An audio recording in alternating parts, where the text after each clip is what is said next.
Ito ang inyong lingkod na nagbabalik upang magbigay ng mga balitang walang bias at pawang katotohanan lamang. Ito ang Bayang Pinas. Ang isyong ito ay naging usap-usapan sa buong bansa at iba't ibang social media platforms.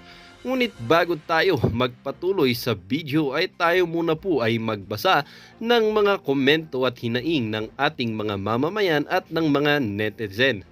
Gusto ni Dilima ang mga adik dahil sa time niya nakisaya pa siya sa loob ng bilibid. Nakakahiya po kayo walang delikadesa sa iyong posisyon noon. Mabuti na lang umupo si PRRD na tuklasan ang mga kabulastugan niyo, Madam Dilima. Mahiya naman po kayo ngayong nag-iingay ka na naman. Yan ang mahirap dyan sa Kongreso. Kung ano ang gusto nila, yun lang. Ito si Dilima, wag ka na magmalinis, Madam. Dahil sirang-sira ka na. Doon pa lang sa video mo, sirang-sira ka na, kaya wag ka na magdrama. Diyan kasi alam mo na sarili mo na drag queen ka, Madam. Dapat magtanong kayo sa mamamayang Pilipino kung gusto namin ng drag war. Hindi yung kayo ang masyado ang apektado. E di hamak naman na hindi kayo apektado sa mga nangyari, maliban lang kung may mga personal interest. Ano nangyayari sa Congress? Resource person nila puro na convicted sa ka-drug lord. Anong klaseng gobyerno to? Ito, imbis na ipatuloy at suportahan ng drug war, itinigil pa tapos iimbestigahan pa ang drug war ni PRRD na yun ang talagang malaking naitulong sa bansa. Masyado na talaga halatang itong admin na to eh. Well, para nga sa kabuang detalye at impormasyon ay panoorin na lamang ang buong video. At salamat na rin sa ating mga solid viewers sa walang sawang pagsuporta. At syempre, kung bago naman sa ating channel ay huwag na naman kakalimutang mag-subscribe, pindutin ang notification bell, piliin na rin ng all upang laging maging updated sa mga balitang bago, totoo at walang bias. Dito sa channel ng Bayan, ang Bayang Pinas. Huwag din pong kakalimutang mag-iwan ng like at i-share ang ating mga videos. Muli po maraming salamat and God bless!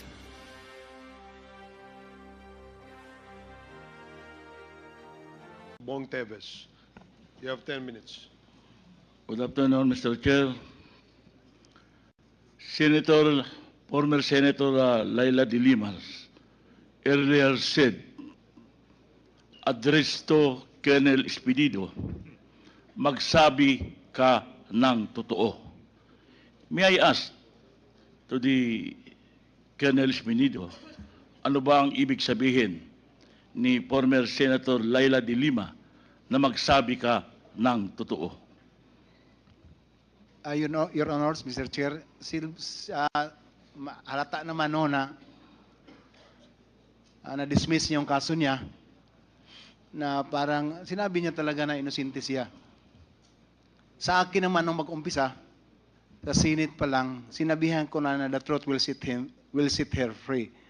Because I believe na ganun lang talaga ang nangyari kay ma'am. When in fact, I talked personally kay Mayor Espinosa at the time, na nagdala na siya ng testimony niya from Camp Crame na mag-turn over sa akin, na ang masabi lang niya, nagkita lang doon sila sa Baguio.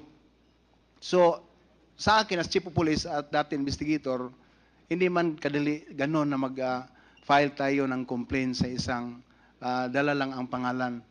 Kaya, I doubt at first na talagang hindi totoo yun, pero as Chief of Police na mag-file lang ng complaint, endorsement doon sa department, sa institution, na yun ang talagang papuntahan, hanggang doon na ako. No? But as I've said, na I doubt, kaya nagsabi ako sa kanya na the truth will set her free. And when in fact, kinamayan ko si ma'am right after sa Senate ko natandaan ni ma'am, pinuntahan ko siya na naghingi ako ng sorry. Ko sorry talaga ma'am, but the truth will set you free. Doon lang sa akin, Your Honor, Mr. Chair. Can I say something, Your Honor? If I may? Congressman Teves.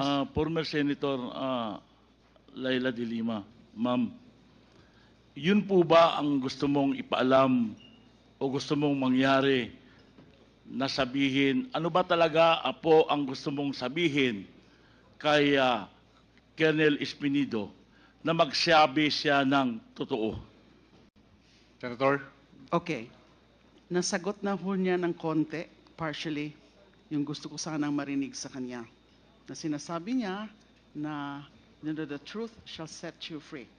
Yes, nasabi niya po sa akin yan. So ang ibig pong sabihin noon ay yung mga sinabi nila noon during the Senate inquiry ay hindi totoo. Ayaw lang niyang aminin. Ang gusto ko po sana na marinig sa kanya, yung sinabi ni Mr. Kerwin Espinosa during the last hearing na kinausap silang tatlo ni then PNP Chief Bato de la Rosa, now Senator, na ayusin yung mga testimonya nyo para nagkakatugma-tugma.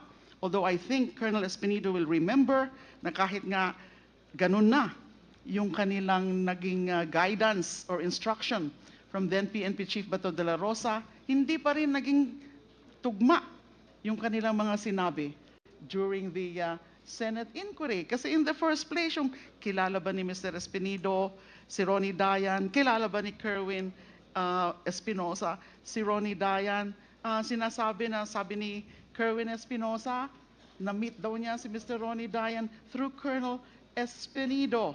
Pero alam niya po yan, alam niya ni Colonel Espinido na hindi po totoo yan.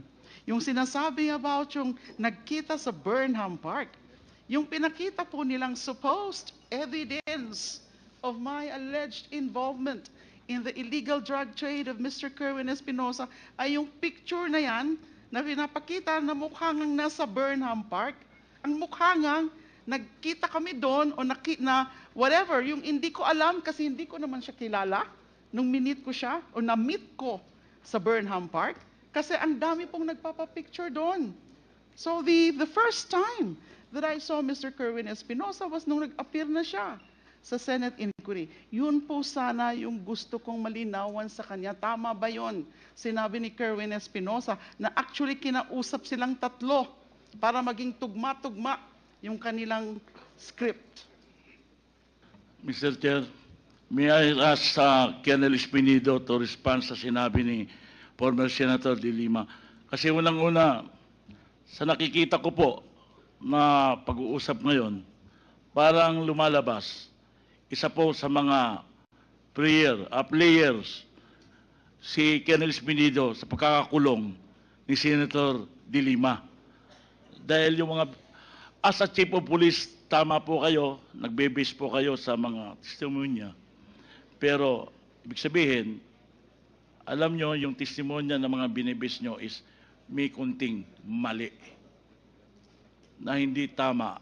Dahil, bakit kayo kakausapin ni Senator De La Rosa, the former Chief PNP, na hindi tugma-tugma ang inyong mga testimonya kung hindi kayo bumubuo ng isang kwento? Thank you, Your Honor, Mr. Chair. Ang una, sinabihan ako ni General Bato na involved ng drugs, tumatanggap kay Kerwin before the Senate. Nung sa Senate na, hindi na ako nirecognize ni Kerwin na nakatanggap ng 20,000. Even in his affidavit, dalawa, wala ako o hindi ako nakasali. And tatlong senator natandaan ko na nag-cross sa kanya na nagsasabi nga siya na si Sir Espinido hiningian ko ng bank account but ang reply Bible verse lang. Okay na yon. Pero nadali din ako sa pagdala ni Kerwin ng pangalan ko na ako daw ang dahilan na makilala niya si Dayan.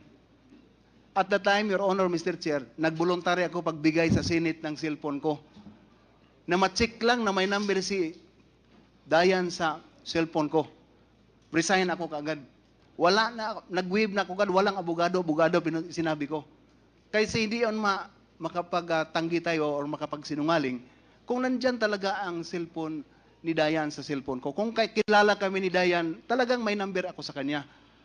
Doon na nagsalita ang Senate na nagsasabi tayo ng totoo. Kasi bakit matakot tayo, Your Honor, Mr. Chair, na totoo man ang sinabi ko na never din na si Senator Bato, si dati Chief PNP Bato, na magsabi sa akin na okay, yon ang ginawa nyo tatlo, gawin nyo tatlo para magkaisa yung testimony. Hindi ako sang-ayon lahat kung ano ang isabi sa akin ng senior officer ko. As long na legal yan, okay sa akin. Makikita naman, Your Honor, Mr. Chair, na ako sinali nga. And I am one also a victim sa sali-sali lang sa lista ng drugs. Nilagyan pa ng high value target si Espinido. So, kaya ako magsasabi din na siguro yung mga lista hindi totoo yun kasi ako nga biktima sa mga sinungaling nilagay ni Senator Bato. Thank you, Your Honor, Mr. Chair. Mr. Chair, hindi kaya nilagay yung pangalan mo dahil hindi ka na sumusunod sa gusto nila sa bandang huli? That's one of the reason, Your Honor, Mr. Chair. Ilan po ba ang napatay nyo nung panahon sa war on drugs? Sa war on drugs sa Albuera, ni isang namatay sa Albuera. Sa Ozamis, sa 2 taon ko may siyam. Sa 2 taon. Sa Bacolod, never ni isa na namatay sa war against illegal drugs. Your Honor, Mr. Chair. Ilan ang nakuha mong rewards?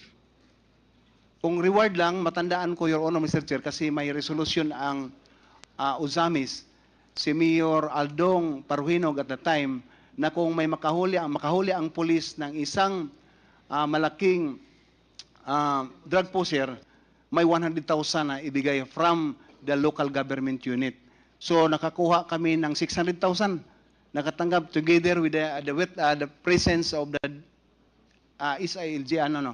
MILG, na nandoon na ako ang tumanggap ng pera at saka plaque of appreciation na nakahuli tayo ng worth of 600,000 ang binigay ng local government unit sa PNP ng Ozamis, Your Honor, Mr. Chair. Mr. Chair, di ba pinag-uusapan natin yung reward system na sinabi ni Colonel Garma? Di ba sabi niyo may napatay kayong mga sa war on drugs? Ang tanong ko ngayon, ilan yung galing sa nasyonal na pera ang natanggap mo para sa war on drugs? Hindi yung galing sa lokal. Your Honor, Mr. Chair, siguro sa Ozamis to tell you the truth, no? Maski tanungin niyo si Sir Bato ngayon kung saan siya. Never nakabigay si Senator Bato na sa akin ng ₱1 since sa pag-upo niya nakasama kami. Never, lalo na yung reward, Your Honor, Mr. Chair, kaya siyempre, sikreto na yon. Bakit hindi ako pagbigyan? Hindi ako binigyan niya ng legal na suporta naman lang. Na pagbigyan ako na, Joby, may pampliti mo na lang ng pang-airplane. Magpunta ako ng Krama, Your Honor, that's the truth. Ano na nangyari? Thank you Your time very is much, up, Mr. Chair. Congressman Teves. Your time is up. Thank you. Please wrap up. Okay, thank you, Congressman Teves. So the last interpolator before we shift to another resource person for today is Congresswoman Arlene Brosas. You have 10 minutes. Yes, thank you, Mr. Chair. Very, very short lang, Mr. Chair. I have 2 questions, Mr. Chair. The first one is for Senator Laila de Lima. Yung RA 9851 po, may prosecution na ba dito niyan? Mr. Chair, Your Honors, as far as I know, there's none yet. Yan. Kaya nyo po minimension yung RA 9851 ay sa pagkakaalam ko because of the Section 17, tama? Yes, one of those. Yes. Oo. In the interest of justice, the relevant Philippine authorities may dispense with the investigation or prosecution of a crime punishable under this act if another court or international tribunal is already conducting the investigation or undertaking the prosecution of such crime. Instead, the authorities may surrender or extradite suspected or accused persons in the Philippines to the appropriate international court, if any, or to another state pursuant to the applicable extradition laws and treaties. So yun po, parang dahil doon, maaari ito ang maging legal basis para yung akusado ay pwede talagang ma-extradite. And we'll go through the process of the ICC. Yes, although as you said, maaari, because the law, the provision speaks of may. So it's not something that is mandatory. So it all depends on the relevant Philippine authorities kung gusto nilang gawin yun. Yes, thank you, Mr. Chair. Mr. Chair, yung second question ko po ay kay Attorney Maria Cristina Conti. Attorney, Mr. Chair, yung gusto nating malaman, bakit yung mga biktima, they would want na sa ICC magsampa ng kaso? Bakit, 'di ba? Bakit kasi walang domestic case eh. So bakit 'yon ang pinili ng mga biktima? Yes, thank you, Mr. Chair. The timing of the filing of the complaint or the communications before the ICC is also one point to consider. We filed it in 2018 at the height of the Duterte administration and at the height of the killings. First, one of the reasons is that there's presidential immunity for domestic suits. Second, there is complicity of politicians and people in power. There were high officials were complicit in the crimes as suspected. And in fact, they even had officials in the IAS installed. Attorney Triambulo, whom I have identified as one of those appointed by Duterte, so that he could shield officials or police officers from liability. Also, there was security considerations for the victims who may themselves be the subjects of Tokhang operations. Politically, it was not conducive to file any criminal charges in the Philippines regarding the war on drugs at that time, because there was also a refusal of the government to consider this as a systematic attack on the people. Until today, actually, the investigation center on individual crimes, and that the working theory, I guess, for the Philippine government is that these are rogue police officers who just violated protocol. And so for us, in the interest of justice, as was mentioned, the ICC at that time was an effective remedy. This was also in the context of the killings of lawyers and judges who in any way was involved in any drug-related cases. Also logistically, and this is different from, this is logistically different from investigations in the Philippines. Realities like SPO4, Samson Buenaventura, alam naman natin kung nasaan si Arturo Las Cañas, Bienvenido Laud, and SPO3 Jim Tan. So sa PNP po, active po ba ito kung nag-retire na, Mr. Chair? Sa PNP.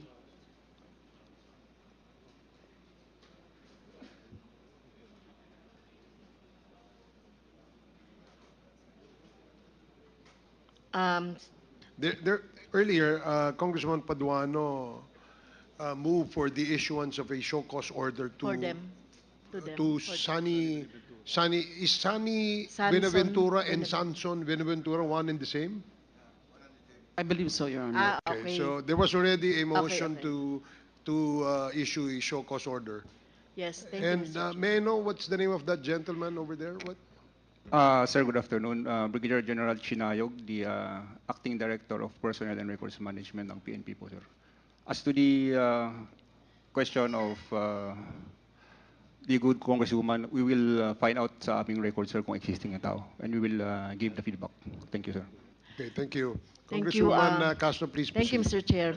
So meron tayong according to Secretary Senator De Lima, yung RA 9851 on the legal basis kung pwedeng natin makasuhan.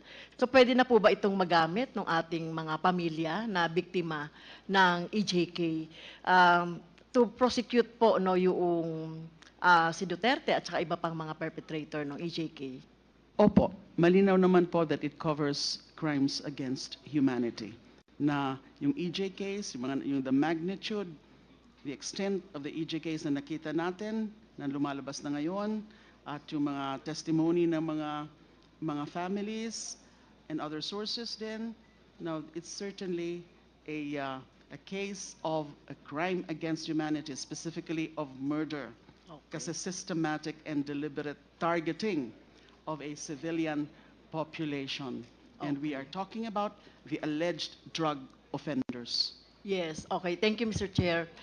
Gusto nating malinaw yun, ma-emphasize yun dahil medyo matagal pa yung ICC, no? At itong ating mga pamilya ay pamilya ng mga biktima ng EJK ay matagal na, Mr. Chair, no, naghahanap ng accountability and justice. Kaya pwede yun.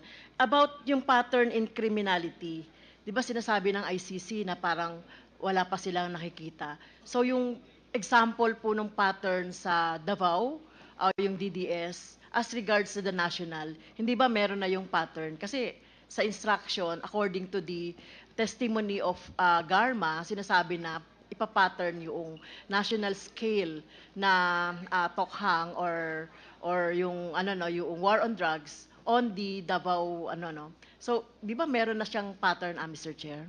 Opo, pagkikita natin na nandiyan ang pattern. Pero Okay. pwede pang dagdagan yan, pwede pang makakuha pa ng mga indications, mga factors na pwede talaga nating sabihin na may pattern of criminality. Yung tungkol naman po sa ICC, ang sinabi ko po is that one of the reasons or one of the main reasons kung bakit they authorized the resumption of investigation after junking the appeal of the Philippine government is that hindi pa nga nila, wala silang nakikita na any proceedings in our country, especially criminal proceedings, they're trying to establish the pattern. Pero hindi ho natin alam, baka yung ICC, dahil alam ko po, seryoso talaga sila, nakafocus talaga sila, ay baka na-establish na yan, the pattern of criminality and yung pattern ng killings. Okay. And Mr. Chair, kung magsasampa ang pamilya o biktima ng EJK dito ito using the 9851, so would this affect po yung investigation sa ICC? it would depend on kung ano makita ng ICC na magiging progress of the case. Na baka hanggang filing of complaint lang. But as to really the gathering of the necessary evidence, baka kulangin or baka hindi na maging talagang hindi katulad nung ginagawang alam ko talagang masigasig sila, and these are expert investigators, and na Okay. kumakalap na talaga, baka nga malapit na silang matapos sa kanilang investigation. We certainly hope na matatapos na yung ICC investigation, at least in so far as to try to trigger the next step, which is the issuance of the warrant of arrest. Thank you. At tingin nyo, Senator De Lima, nakakatulong itong ginagawa ng Quadcom? Yes. Okay. Sa Yun tingin lang ko po, Mr. Chair. Thank you. Thank you, Congresswoman Castro. The next to interpolate is Congressman Bong Teves. You have 10 minutes. Good afternoon, Mr. Chair. Former Senator Laila De Lima earlier said, address to Colonel Espinido, magsabi ka ng totoo. May I ask to the Colonel Espinido, ano ba ang ibig sabihin ni former Senator Laila De Lima na magsabi ka ng totoo? Your Honors, Mr. Chair, halata naman na na-dismiss yung kaso niya na parang sinabi niya talaga na inosente siya. Sa akin naman nung mag-umpisa, sa Senate pa lang, sinabihan ko na the truth will set her free. Because I believe na ganun lang talaga ang nangyari kay ma'am. When in fact, I talked personally kay Mayor Espinosa at the time na nagdala na siya ng testimony niya from Kamkrami na mag-turn over sa akin na ang masabi lang niya, nakita lang doon sila sa Bagyo. So, sa akin as Chief of Police at dati investigator, hindi man kadali ganon na mag-file tayo ng complaint sa isang dala lang ang pangalan. Kaya, I doubt at first na talagang hindi totoo yon, pero as Chief of Police na mag-file lang ng complaint, endorsement doon sa department, sa institution na yun ang talagang papuntahan, hanggang doon na ako. No? But as I've said, na I doubt, kaya nagsabi ako sa kanya na the truth will set her free. And when in fact, kinamayan ko si ma'am right after sa Senate ko natandaan ni ma'am, pinuntahan ko siya na naghingi ako ng sorry. Sorry talaga ma'am, but the truth will set you free. Doon lang sa akin, Your Honor, Mr. Chair. Can I say something, Your Honor? If I may. Congressman Teves. Former Senator Laila de Lima, ma'am, yun po ba ang gusto mong ipaalam o gusto mong mangyari na sabihin, ano ba talaga po ang gusto mong sabihin kay Colonel Espinido na magsabi siya ng totoo? Senator. Okay. Nasagot na ho niya ng konti, partially, yung gusto ko sanang marinig sa kanya. Na sinasabi niya na the truth shall set you free. Yes, nasabi niya po sa akin yan. So ang ibig pong sabihin noon ay yung mga sinabi nila noon during the Senate inquiry ay hindi totoo. Ayaw lang niyang aminin. Ang gusto ko po sana na marinig sa kanya, yung sinabi ni Mr. Kerwin Espinosa during the last hearing na kinausap silang tatlo ni then PNP Chief Bato de la Rosa, now Senator, na ayusin yung mga testimonya nyo para nagkakatugma-tugma. Although I think Colonel Espinido will remember na kahit nga ganun na yung kanilang naging guidance or instruction from then PNP Chief Bato de la Rosa, hindi pa rin naging tugma yung kanilang mga sinabi during the Senate inquiry. Kasi in the first place, yung kilala ba ni Mr. Espinido, si Ronnie Dayan, kilala ba ni Kerwin Espinosa, si Ronnie Dayan, sabi ni Kerwin Espinosa, na-meet daw niya si Mr. Ronnie Dayan through Colonel Espinido. Pero alam niya po yan, alam niya ni Colonel Espinido na hindi po totoo yan. Yung sinasabi about yung nagkita sa Burnham Park, yung pinakita po nilang supposed evidence of my alleged involvement in the illegal drug trade of Mr. Kerwin Espinosa ay yung picture na yan na pinapakita na mukha ngang nasa Burnham Park. Ang mukha ngang nagkita kami doon o na whatever, yung hindi ko alam kasi hindi ko naman siya kilala nung minute ko siya o na-meet ko sa Burnham Park kasi ang dami pong nagpapapicture doon. So the first time that I saw Mr. Kerwin Espinosa was nung nag-appear na siya sa Senate inquiry. Yun po sana yung gusto kong malinawan sa kanya. Tama ba yun? Sinabi ni Kerwin Espinosa na actually kinausap silang tatlo para maging tugma-tugma yung kanilang script. Mr. Chair, may I ask Colonel Espinido to respond sa sinabi ni former Senator de Lima. Kasi unang-una, sa nakikita ko po na pag-uusap ngayon, parang lumalabas, isa po sa mga players, si Colonel Espinido sa pagkakakulong ni Senator de Lima. Dahil yung mga, as a Chief of Police, tama po kayo, nagbe-base po kayo sa mga testimonya. Pero, ibig sabihin, alam nyo, yung testimonya ng mga binibase nyo is may kunting mali na hindi tama. Dahil, bakit kayo kakausapin ni Senator De La Rosa, the former Chief PNP, na hindi tugma-tugma ang inyong mga testimonya kung hindi kayo bumubuo ng isang kwento? Thank you, Your Honor, Mr. Chair. Ang una, sinabihan ako ni General Bato na involved ng drugs, tumatanggap kay Kerwin before the Senate. Nung sa Senate na, hindi na ako nirecognize ni Kerwin na nakatanggap ng 20,000. Even in his affidavit, dalawa, wala ako o hindi ako nakasali. And tatlong senator natandaan ko na nag-cross sa kanya na nagsasabi nga siya na si Sir Espinido, hiningian ko ng bank account but ang reply, Bible verse lang. Okay na yon. Pero nadali din ako sa pagdala ni Kerwin ng pangalan ko na ako daw ang dahilan na makilala niya si Dayan. At the time, Your Honor, Mr. Chair, nagvoluntary ako pagbigay sa Senate ng cellphone ko. Na ma-check lang na may number si Dayan sa cellphone ko. Resign ako kaagad.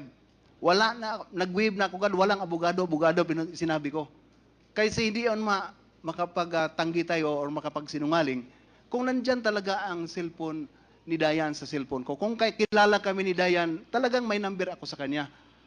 Doon na nagsalita ang Senate na nagsasabi tayo ng totoo. Kasi bakit matago tayo, Your Honor, Mr. Chair, na totoo man ang sinabi ko na never din na si Senator Bato, si dati Chief PNP Bato, na magsabi sa akin na okay, yon ang ginawa niyo tatlo, gawin niyo tatlo para magkakaisa yung testimony. Hindi kasi hindi ako sang-ayon lahat kung ano ang isabi sa akin ng senior officer ko. As long na legal yan, okay sa akin. Makikita naman, Your Honor, Mr. Chair, na ako sinali nga. And I am one also a victim sa sali-sali lang sa lista ng drugs. Nilagyan pa ng high value target si Espinido. So, kaya ako magsasabi din na siguro yung mga lista hindi totoo yun kasi ako nga biktima sa mga sinungaling nilagay ni Senator Bato.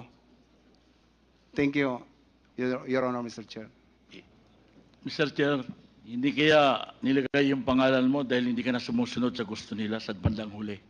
That's one of the reason, Your Honor, Mr. Chair. Ilan po ba ang napatay nyo nung panahon sa war on drugs? Sa war on drugs sa Albuera, ni isang namatay sa Albuera. Sa Ozamis, sa 2 taon ko may siyam. Sa 2 taon. Sa Bacolod, never ni isa na namatay sa war against illegal drugs. Your Honor, Mr. Chair. Ilan ang nakuha mong reward? Kung reward lang, matandaan ko, Your Honor, Mr. Chair, kasi may resolution ang Ozamis, si Mayor Aldong Paruhinog at the time, na kung may makahuli ang pulis ng isang malaking drug pusher, may 100,000 na ibigay from the local government unit. So nakakuha kami ng 600,000. Nakatanggap together with the presence of the MILGO na nandoon na ako ang tumanggap ng pera at saka plaque of appreciation na nakahuli tayo ng worth of 600,000 ang binigay ng local government unit sa PNP ng Ozamis, Your Honor, Mr. Chair. Mr. Chair, di ba pinag-uusapan natin yung reward system na sinabi ni Colonel Garma? Di ba sabi nyo may napatay kayong mga sa war on drugs? Ang tanong ko ngayon, ilan yung galing sa nasyonal na pera ang natanggap mo para sa war on drugs? Hindi yung galing sa lokal. Your Honor, Mr. Chair, siguro sa Ozamis, to tell you the truth, no? Maski tanungin niyo si Sir Bato ngayon kung saan siya. Never nakabigay si Senator Bato na sa akin ng ₱1 since sa pag-upo niya nakasama kami. Never. Lalo na yung reward, Your Honor, Mr. Chair, kaya siyempre, sikreto na yun. Bakit hindi ako pagbigyan? Hindi ako binigyan niya ng legal na suporta naman lang na pagbigyan ako na, Joby, may pampliti mo na lang ng pang-airplane. Magpunta ako ng Krame, Your Honor, Mr. That's the truth. Yun na nangyari. Thank Your you time very is much, up, Mr. Chair. Congressman Teves. Your time is up. Thank you. Please wrap up.